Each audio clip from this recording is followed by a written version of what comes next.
ಸ್ನೇಹಿತರೆ, ನಾನು ವಿಚಿತ್ರ ಅನಿಸಿದ್ರು ಕಟು ಸತ್ಯವೊಂದನ್ನು ನಿಮಗೆ ಹೇಳ್ತೀನಿ. ಅದೇನು ಗೊತ್ತಾ? ಚಿಕ್ಕಮಗಳೂರು ಸೇರಿದಂತೆ ಅನೇಕ ಜಿಲ್ಲೆಗಳಲ್ಲಿ ಬೆರಳಿಕೆಯಷ್ಟು ಪ್ಲಾಂಟರ್ಸ್ಗಳ ಕೈಯಲ್ಲಿ ಸಾವಿರಾರು ಎಕರೆ ಜಮೀನಿದೆ. ಆ ಜಮೀನನ್ನು ಸರ್ಕಾರ ವಶಪಡಿಸಿಕೊಂಡ್ರೆ ಸಾಕು, ಸಾವಿರಾರು ಬಡ ಭೂರಹಿತ ರೈತರಿಗೆ ಕೊಡಬಹುದು. ಆದರೆ ಸರ್ಕಾರ ಅದಕ್ಕೆ ಕೈ ಹಾಕ್ತಿಲ್ಲ. ಯಾಕೆ ಅನ್ನೋದೇ ದೊಡ್ಡ ಸೀಕ್ರೆಟ್. ನಮ್ಮದು ಸಮೃದ್ಧ ರಾಜ್ಯ. ಇಲ್ಲಿ ಫಲವತ್ತಾದ ಕೃಷಿ ಭೂಮಿಗಳಿಗೆ ಕೊರತೆ ಇಲ್ಲ. ಆದ್ರೂ ಇಲ್ಲಿ ಅಸಮಾನತೆ ಎದ್ದು ಕಾಣುತ್ತಿದೆ.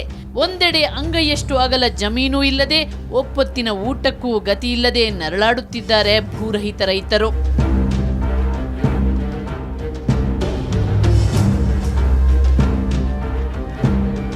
ಮತ್ತೊಂದೆಡೆ ಅನೇಕರು ಈಗಲೂ ಸಾವಿರಾರು ಎಕರೆ ಜಮೀನಿನ ಒಡೆಯರಾಗಿ ಮೆರೆದಾಡುತ್ತಿದ್ದಾರೆ. ಈ ಅಸಮಾನತೆ ಹೋಗಲಾಡಿಸಲು ಉಳುವವನೇ ಹೊಲದಡೆಯ, ಭೂ ಸುಧಾರಣಾ ಕಾಯ್ದೆ, ಬಗರ್ ಹುಕುಂ ಸಾಗುವಳಿ ಸಕ್ರಮ, ಫಾರಂ ನಂಬರ್ 53 ಹೀಗೆ ನಾನಾ ಯೋಜನೆಗಳು ಜಾರಿಗೆ ಬಂದವು. ಆದರೆ ಈ ಭ್ರಷ್ಟ ವ್ಯವಸ್ಥೆಯಲ್ಲಿ ನಮ್ಮನ್ನಾಳುವ ಸರ್ಕಾರಕ್ಕೆ ಕಡು ಬಡವರಿಗೆ 30-40 ಸೈಟ್ ಕೊಡಲು ಕೂಡ ಸಾಧ್ಯವಾಗುತ್ತಿಲ್ಲ. ಅಟ್ಲೀಸ್ಟ್ ಇವರು ಮೂಲ ನಿವಾಸಿಗಳು ಅಂತೇಳಿ ಇವರು ಸರ್ಟಿಫಿಕೇಟ್ ಕೊಡ್ತಾರೆ. ಅದು ರಾಜ್ಯ ಸರ್ಕಾರ ಮತ್ತು ಕೇಂದ್ರ ಸರ್ಕಾರನೇ ಕೊಡುತ್ತೆ, ಮೂಲ ನಿವಾಸಿಗಳು ಮತ್ತು ಆದಿ ಕರ್ನಾಟಕ ಅಂತೇಳಿ. ಆದರೆ ದುರಂತ ಏನಂದ್ರೆ ಅವರಿಗೆ ಇವತ್ತು 30-40 ಅಡಿ ಸೈಟ್ ಕೊಡೋ ಯೋಗ್ಯತೆ ಕೂಡ ಯಾವುದೇ ಸರ್ಕಾರಗಳಿಗೆ ಇಲ್ಲ. ಪ್ರತಿ ಸರ್ಕಾರಗಳು ಓಡ್ ತಗೊಳ್ಳೋ ಸುಳ್ಳು ಹೇಳ್ತಾರೆ ಬಿಟ್ಟರೆ. ಮತ್ತು ಪ್ರಮುಖವಾಗಿ ಇಲ್ಲಿಯೇ ಸ್ಥಳೀಯ ರಾಜಕಾರಣಿಗಳು ಅವರೇ ಒಂದು 30 ಜನ ನಿಲ್ಲಿಸ್ಕೊಂಡು ಗ್ರಾಮ ಪಂಚಾಯತಿಗೆ ಇಂಥವರಿಗೆ ಓಟ್ ಹಾಕಿ ಅಂತ ಹೇಳ್ತಾರೆ. ಭೂಮಾಲೀಕರು ಹೇಳಿದವರಿಗೆ ಜನ ಓಟ್ ಹಾಕ್ತಾರೆ. ಆದರೆ ದುರಂತ ಅಂದರೆ ಅದೇ ಜನಪ್ರತಿನಿಧಿಗಳು ಆಮೇಲೆ ಜನಗಳ ಬಗ್ಗೆ ತಿರುಗಿ ನೋಡ್ಲಿಕ್ಕೂ ಅಲ್ಲ, ಕೆಲಸ ಮಾಡಲಿಕ್ಕೆ ಅದೇ ಭೂಮಾಲೀಕರ ಒಂದು ಏನು ಗುಂಪಿದೆಯೋ ಅವ್ರು ಬಿಡಲ್ಲ. ಸರ್ಕಾರ ಕೂಡ ಸಣ್ಣ ಸಣ್ಣ ಹಿಡುವಳಿದಾರನಿಗೆ ಮಾತ್ರ ನೋಟಿಸ್ ಕೊಡುತ್ತೆ, ಒಕ್ಕಲೆಬ್ಬಿಸಲು ಮುಂದಾಗುತ್ತೆ. ಆದರೆ ಸಾವಿರಾರು ಎಕರೆ ನುಂಗಿದವರ ಹತ್ರನೂ ಸುಳಿಯಲ್ಲ. ಅದೇ ನಾವೊಂದು ಪಾಪದವರು ಒಂದು 20-30 ಸೈಟ್ ಕಟ್ಟಿದರೆ, ಸೈಟಿಗೆ ಒಂದು 2 ಮರ ಕಡ್ದು ಅಥವಾ ಏನಾರು ಫೌಂಡೇಶನ್ ಹಾಕೋಕ್ಕೆ ಏನಾರು ಹೋದ್ವಿ ಅಂತಾದರೆ 10 ಇಲಾಖೆಯವ್ರು ಬಂದುಬಿಡ್ತಾರೆ. ನಿನ್ನ ಹತ್ರ ಇದುಂಟಾ, ಪರ್ಮಿಷನ್ ಉಂಟಾ, ನೀನು ಎಲ್ಲಿ ಏನು ಎತ್ತ ಅಂತ 2 ದಿನದಲ್ಲಿ ಕಿತ್ತು ಬಿಸಾಡ್ತಾರೆ. ಅದೇ ಒಂದು ಜಮೀನ್ದಾರ 100 ಎಕರೆನ ಒತ್ತುವರಿ ಮಾಡಿಕೊಂಡು ತೋಟ ಮಾಡಲಿ, ಒಂದು ರೆಸಾರ್ಟ್ ಕಟ್ಟಲಿ, ಹೋಮ್ ಸ್ಟೇ ಮಾಡಲಿ, ರಸ್ತೆ ಮಾಡಲಿ, ಏನು ಮಾಡಿದ್ರು ಹೇಳೋರು ಯಾರು ಇದಿಲ್ಲ. ಇತ್ತೀಚಿನ ದಿನಗಳಲ್ಲಿ ರಾಜಕಾರಣಿಗಳು ಜನಪರ ಹೋರಾಟಕ್ಕೆ ಮುಂದಾಗುತ್ತಿಲ್ಲ. ಆದರೆ ತಮ್ಮ ಅಕ್ರಮ ಆಸ್ತಿಗೆ ಕುತ್ತು ಬರುತ್ತೆ ಅಂತಾದ್ರೆ ಬಡವರಿಗೆ ತಪ್ಪು ಮಾಹಿತಿ ನೀಡಿ ಬೀದಿಗಿಳಿದು ಹೋರಾಟ ಮಾಡ್ತಾರೆ. ಇಲ್ಲಿ ಯಾವುದೇ ಒಂದು ಕೆಲಸ ಆದರೆ ಮೇಯ್ನ್ ಅವರೇ. ಈಗ ನಮ್ಮಲ್ಲಿ ಕಾಂಗ್ರೆಸ್ BJP ದಳ ಅಂತದೆ, ಅದು 3 ಅಶೋಕ ಚಕ್ರ ಇದ್ದಂಗೆ 3 ಪಕ್ಷಕ್ಕೂ ಒಂದೇ ಬಾವುಟ ಮೇಲೆ ಹಾರೋದು. ಇಲ್ಲಿ ಬೇರೆ ಬೇರೆ ಬಾವುಟ ಇಲ್ಲ, ಬಾವುಟ ಒಂದೇ, ಎಲ್ಲ ಒಂದೇ. ಒಳ್ಳೆ ಕೆಲಸ ಮಾಡೋತ್ತಿಗೆ ಮಾತ್ರ ಆಗೋದಿಲ್ಲ. ಇವರಿಗೆ ಯಾವುದೋ ನೀರು ಕೊಡಬೇಕು, ಇಲ್ಲಿ ರಸ್ತೆ ಮಾಡಬೇಕು, ಅವರಿಲ್ಲ. ಯಾರು ನಾವ್ಯಾರೋ ಸಂಘ ಸಂಸ್ಥೆಯಿಂದ ಹೋರಾಟ ಮಾಡಿದರೆ ಅದಕ್ಕೆ ಮಾತ್ರ ಇಲ್ಲಿ ನಮ್ಮನ್ನು ಬೇರೆ ಬೇರೆ ರೀತಿಯಲ್ಲಿ ನಮ್ಮನ್ನು ಹೇಗಾದ್ರು ತಣ್ಣಗೆ ಮಾಡಬೇಕಲ್ಲ, ಇವರು ಮಟ್ಟ ಹಾಕುವಂಥ ಕಾರ್ಯಕ್ರಮ ನಡೀತಾ ಉಂಟು ಇಲ್ಲಿ ಅಷ್ಟೇ.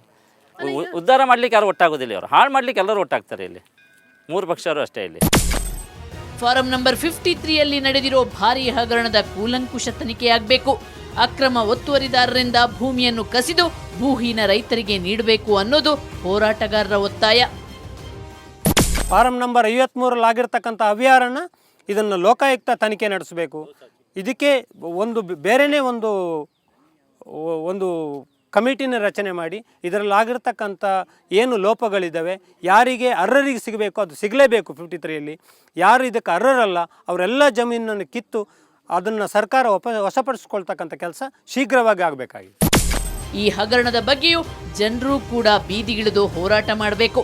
ತಮಗಾದ ಅನ್ಯಾಯವನ್ನ ಸರಿಪಡಿಸಲು ಸರ್ಕಾರವನ್ನ ಒತ್ತಾಯಿಸಬೇಕು. ಆ ಮೂಲಕ ತಮ್ಮ ಭೂಮಿಯ ಹಕ್ಕನ್ನ ಪಡೀಬೇಕು. ನೋಡಿದ್ರ ಸ್ನೇಹಿತರೆ ನಮ್ಮ ಸರ್ಕಾರದ ಇಬ್ಬಗೆ ನೀತಿಯನ್ನ?